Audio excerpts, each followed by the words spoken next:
Hey everybody, it's Robert coming to you with another adventure into history. I am back at the old Phillippi church and I'm joined by Cecil.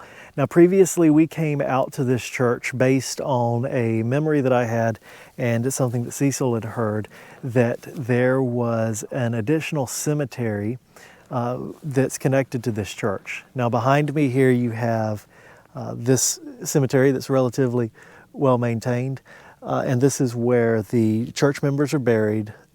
But we had heard, both of us had heard, that there was an additional cemetery where people who were enslaved that were also members of this church were buried. We came out here and searched the woods for it right beside this cemetery and actually wound up finding and identifying a grave out there. So after we found the grave out there, which is only marked with a wooden headstone, one of our viewers, Sandra, contacted me and offered to send out a metal cross marker to mark this grave and with something that will last a good while longer than this wood will last. It's actually engraved, says unknown burial of enslaved church member. And so as we go into these woods here, we were actually able to confirm that this was indeed the burial ground for African American members of this church, the majority of which date back to the time of slavery. In the early history of the church states that one of the first members of Philippi was an African American woman. The minutes don't specify whether she was enslaved or not, but later minutes list quite a few members of this church who were enslaved. After the Civil War, it is apparent that the church continued to let African American members use the building on different days than the white members used it. So we were also able to confirm that this was indeed the burial ground for the enslaved members of the church, because after I released the first video, I was actually contacted by a descendant of the man who actually originally donated the land for this church. And he confirmed with me that this was the burial ground for enslaved members out here. But he also said that back in the 1980s, I think it was, that there were at least 20 wooden headstones out here that marked these graves. But a logging operation crossed the boundary of these woods and got too close to the cemetery and destroyed all but this one wooden headstone right here. And of course, we showed this to you before on a previous video. This is a old heart pine wooden marker that is marking the burial here of someone who was a African American member of this church, most likely somebody who was enslaved. We can also date this because it has a very, very old blacksmith made nail right there. So we know that this is very old and would certainly go back to that time period. So we are going to put this metal cross with this headstone that will, for now, mark it more permanently. All right, so I just went through and made sure I made a lot of pictures of this and took a little video on my phone of it as well. To me, this is absolutely incredible. Finding this and learning the history of this area not only validates a memory that I had of what my grandmother said on a family trip out here. So I feel personally connected to this find in that regard. But it also is, again, the last piece that remains of the history of the cemetery here. While the markers have been destroyed and most of the graves are not identifiable anymore, although I do think I've seen some indentions out here. We'll look at that in a minute. This is the last thing that marks this, and without this miraculously having survived, we never would have known that this cemetery was here.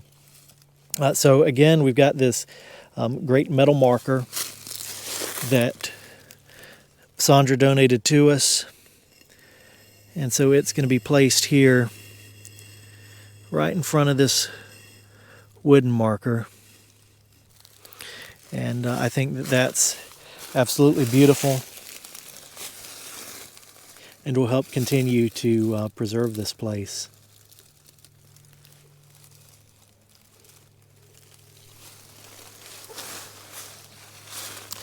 And I'll say also that when we talked to the descendant of the man whose family originally gave the land for this church and this cemetery, he told me that he had tried to get some interest in preserving this site, specifically the site where the enslaved members, church members, were buried. So this, I think, is a excellent first step in preserving and recording this site and making sure that it is known for future generations. I'm really honored to be able to assist with that, and I think it's so very important in the overall preservation out here. And looking out here, I'm not sure this ground has been disturbed. So we know a logging operation came in here, plus the dirt has been pushed up over there. There are areas like right here that look like indentions that we have seen in other places, but I just don't know for sure, and I don't even know.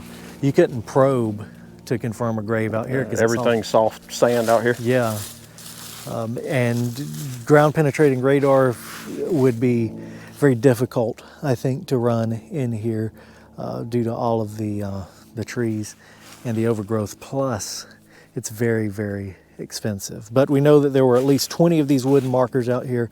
Only one survives today, so at least 20 graves in these woods right here. And I think that that is just absolutely amazing. So I hope to come back to the Phillippi Church, and again, I want to continue the history of this place. We do have the church minutes available to us that actually list the names of all of the members of the church who were enslaved prior to the Civil War.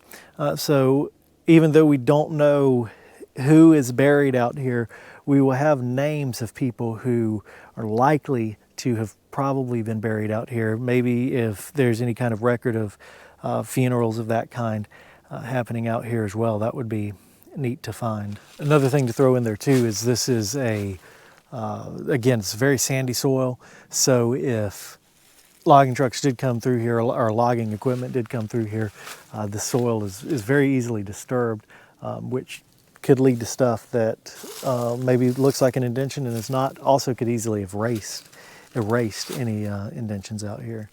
So just a lot working against us in this one. Out of all of the cemeteries that we have been to, this was one of the ones that I think was the most lost. The oral history was there that led us here, but as far as tangible evidence, this was almost the most lost. I mean, we've seen completely destroyed cemeteries before, of course, but this is something that I think we found just in time. All right, so I'm very grateful that to Sandra for sending us that marker. I think that was a beautiful idea, very appreciated, and will definitely help save some history here. Again, I still want to come back, do a more detailed history of not this building, of course, but also the church that is here.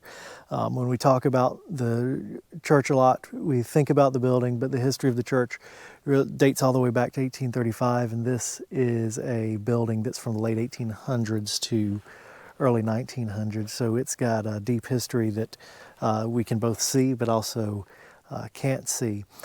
This is also Christmas Eve, and so I'm going to get this video out pretty quick. So I want to wish everybody a Merry Christmas.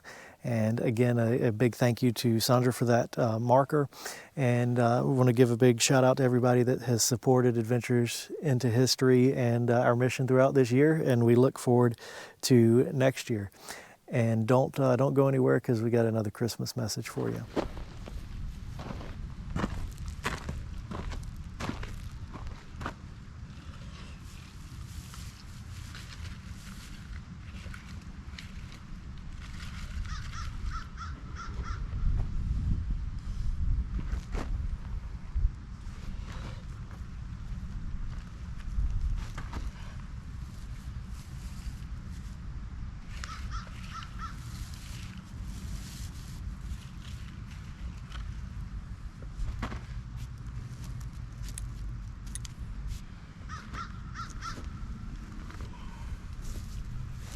So today, across the country and probably around the world, people are laying wreaths out for soldiers, military, veterans throughout the country. Today I'm laying one for Sergeant John W. Lay. I did a video about him, I think it was last year. He was raised up right here in southwest Georgia.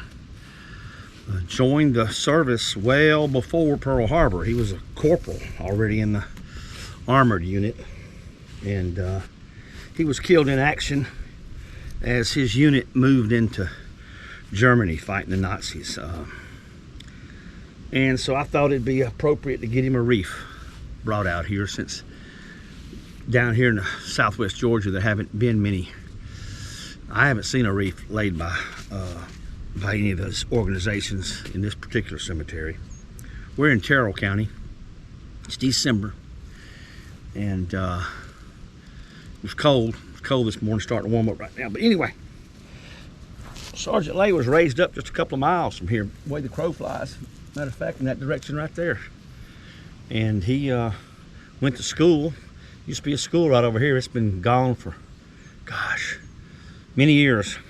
And he was raised up around here, this little kid. And when he got to be a young man, he decided to join the Army, and wound up in Europe. Actually started out, he landed in North Africa and fought his way through there. And I think he went to Italy, and then from there he went to Europe. And I think he was on the second day of the Normandy invasion. The tanks came in the second day, and fought all the way to Germany. And when they crossed into the German soil, he lost his life in combat. So here at Sidestep Adventures in History, I'm going to wish all y'all a very Merry Christmas, and thanks for watching our videos, and thanks for your likes and your shares and your comments. And we're going to continue to bring y'all some history, like this gentleman right here, our friend John. And we will see you after Christmas, probably. Oh, by the way, Robert, Merry Christmas to you too, Robert, and everyone up at the bird farm and up there in your part of South Georgia. Say hello to everyone for me, and you'll have a great Christmas.